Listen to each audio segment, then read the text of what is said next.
आदाब, नमस्कार, जय हिंद, सत श्री अकाल।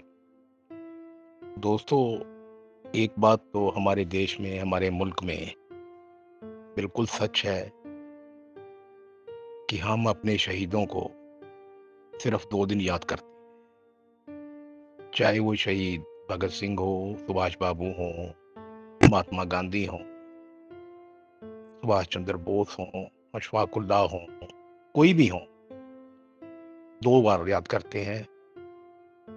एक यौम पैदाइश पर, यानी उनके जन्मदिन पर, एक यौम शहादत पर, यानी उनकी शहीदी दिन पर। उसके अलावा हम हिंदुस्तानी इतने महान हैं कि हम किसी भी अपने जंग आज़ादी के सिपाही को, नेता को याद नहीं करते, क्योंकि हम हैं ही ऐसे। लेकिन आज फिर अचानक से हम शहीद आज़म सरदार भगत सिंह जी के बारे में बात करने पर मजबूर हो गए हैं, और मजबूर किया है पाकिस्तानी हुकूमत ने। सब चैनल्स पर बड़े शान और शौकत से दिखाया जा रहा है कि पाकिस्तान की हुकूमत ने जो वहाँ लाहौर में चौक था, जिसके लिए एक लड़ाई चल रही थी, वहाँ कुछ एनजीओ लड़ रहे थे कि उसका नाम शहीद भगत सिंह चौक किया जाए। वहाँ की हुकूमत ने ये कहकर उनकी मांग ठुकरा दी है कि भगत सिंह एक आतंकवादी था, एक टेररिस्ट था, वो देशभक्त नहीं था। मैं सबसे पहले पाकिस्तान के हुक्मरानों को एक बात ज़रूर याद दिला दूं कि जब भगत सिंह, सुखदेव, राजगुरु और उनके साथियों ने उस अंग्रेज अफसर को, सॉन्डर्स को मारा था लाहौर में, तो वो कोई हिंदुस्तान या पाकिस्तान के लिए नहीं लड़ रहे थे, तो वो देश की आज़ादी के लिए लड़ रहे थे। अगर ये लोग वो आज़ादी की लड़ाई ना लड़ते, तो मैं गलत नहीं होऊंगा अगर मैं कहूँ तो पाकिस्तान कभी बनता ही नहीं, अंग्रेजों का राज आज भी रहे। तो पाकिस्तान को बनाने में अगर वहाँ के लोग समझते हैं, और शायद ठीक ही समझते हैं, कि जिन्ना साहब का हाथ है, तो उससे ज़्यादा अहम रोल हमारे शहीदों का है, चाहे वो सुभाष बाबू हों, चाहे वो भगत सिंह हों, चाहे वो चंद्रशेखर आज़ाद हों। वहाँ की सरकार ने ये फैसला क्यों लिया, वो तो वो सरकार ही बता सकती है, लेकिन ये फैसला निहायत अफ़सोसनाक है, निहायत शर्मनाक है। ऐसे शहीदों को ऐसे बेइज़्ज़त नहीं करना चाहिए था, ना करना चाहिए। लेकिन चलिए, वो वहाँ की हुकूमत है, उसके ऊपर हिंदुस्तान किसी बाशिंदे का या हिंदुस्तान की हुकूमत का कोई हक नहीं है। वो जो चाहें कर सकते हैं, उनका हक है। मैंने तो इंसानी बात की है, लेकिन यहाँ मैं इस मौके पर, इस घटना पर हिंदुस्तान के हुक्मरानों से 47 के बाद 77 ईयर्स हो गए, 78 साल हो गए, तो ये पूछना चाहता हूँ, क्या आप लोगों का काम शहीदों को, आप बात भगत सिंह की कर रहे हैं, भगत सिंह को साल में 2 बार ज़लील करना है, बेइज़्ज़त करना है? उसके अलावा आप क्या करते हो? उनकी पैदाइश वाले दिन को बेइज़्ज़त करते हो, कस्में खाते हो, ईमानदार बनने की कस्में खाते हो, सपने पूरे करने की कस्में खाते हो, और एक शहादत के दिन भी यही ड्रामा कर रहे हैं। 78 साल हो गए सर। इसमें एक पार्टी नहीं, हिंदुस्तान की सब पार्टियां और सब लीडर, पंडित नेहरू से लेकर आज तक के जो हुक्मरान हैं, मोदी साहब, ये सब शामिल हैं। सबने भगत सिंह को ज़लील किया है, बेइज्जत किया है, उसका मजाक उड़ाया है, उसकी शहादत का मजाक उड़ाया है। किसी के दिल में उसके उस शहीद के लिए कोई भावना नहीं। और अगर इजाजत दी जाए तो मैं ये कहूंगा कि ये जो खास आदमी पार्टी है, जो अपने आप को भगत सिंह का वंशज बताती है, वो सबसे बड़े गुनाहगार।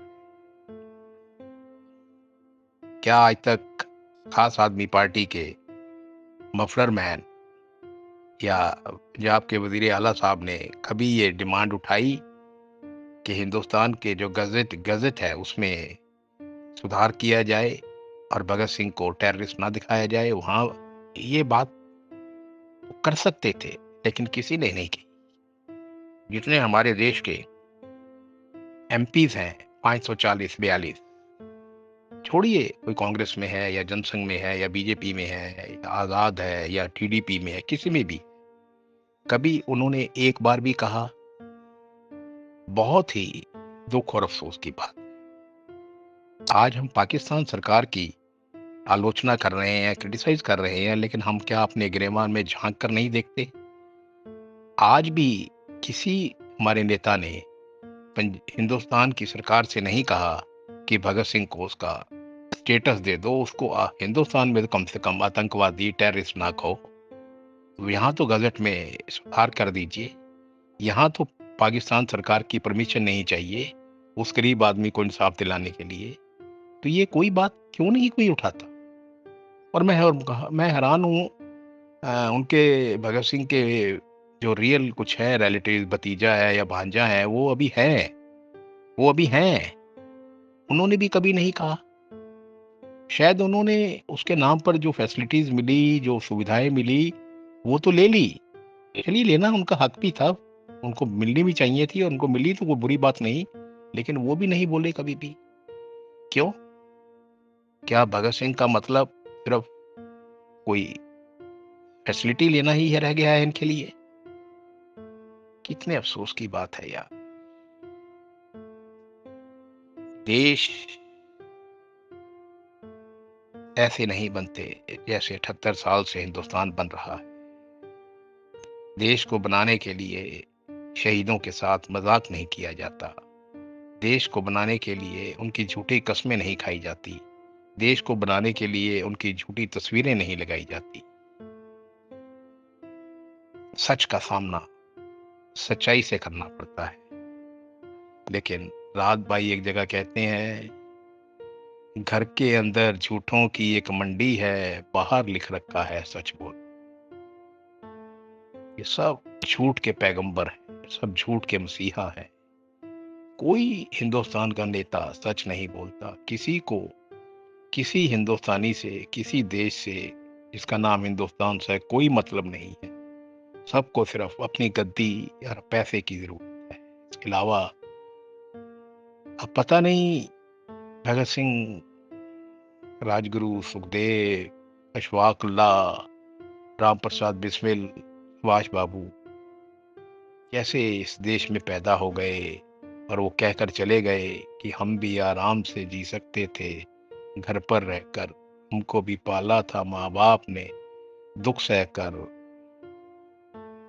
लेकिन जब उनके कानों में भारत माँ की आवाज आई कि भारत माँ ने कहा कि हम भारत माँ को आज़ाद कराओ, अपनी माँ को आज़ाद कराओ अंग्रेज़ों की बेड़ियों से, तो उन्होंने 23 साल की उम्र में, 24 साल की उम्र में फांसी को ऐसे चूम लिया जैसे कोई बच्चा टॉफी को चूमता है या चॉकलेट को चूम। मैं एक स्वतंत्रता सेनानी का बेटा हूं।